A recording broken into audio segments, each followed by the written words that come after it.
Ер адам үйде отырып бала бақса, әйел қаңғып далада жүрсе, оның немене теңдігі бар? Әйелдер жаңағындай мүлдем теңдіксіз болған жоқ деп айтуға келмейді. Сондықтан осыны бір үлкен мәселе қылып көтерудің де қажеті жоқ қой деп ойлаймын. Феминизм дегеніміз менің түсіндігімше ер адам мен әйел адамның қарым-қатынасына негізделген ұғым. Мен феминизм дегенді сонша бір ерекше түсінік деп ойламаймын әрине. Онда да десе де ер адам мен әйелдің теңдігі деп қана ойлаймын.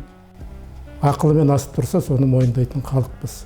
Неге десеңіздер, бізде мысалы қыпшақтардың арасында Дәулетбике деген ру бар. Бұл жап-жас келіншек өзінің ақылымен бәрін мойындатқан, бүкіл елге аға болған. Ақыл асып тұрса, неге мойындамасқа?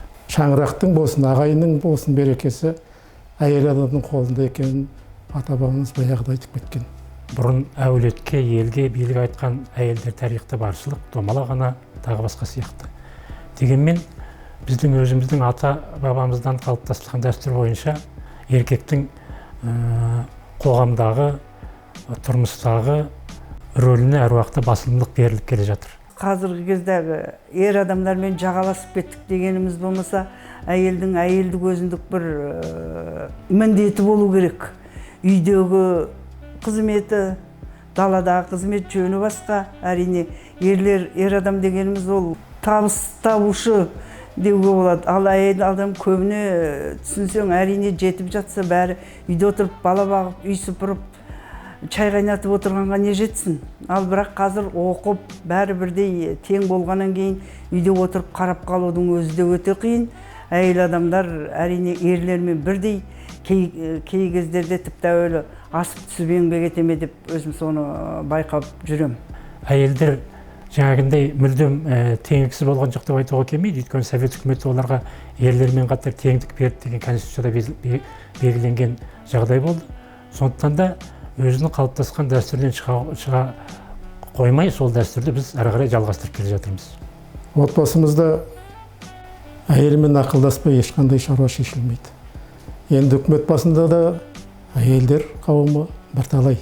Ол жағынан бізге қысым көрсетіліп жатыр деген әйелдердің де дауын естіп көргем жоқ. Біз сондаймыз деп.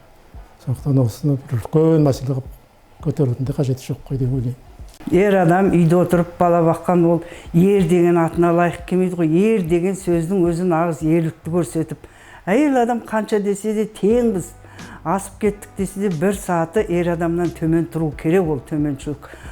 Мүлде төмендеп қалған емес, ер адам ол ерлік болу керек. Ер адам үйде отырып бала бақса, әйел қаңғып далада жүрсе, оның немене теңдігі бар? Мынау Европаға еліктеу бар. Қазір енді жаңағындай глобализация заманы, информация деген өте көп. Жаңағындай телевидение де бар.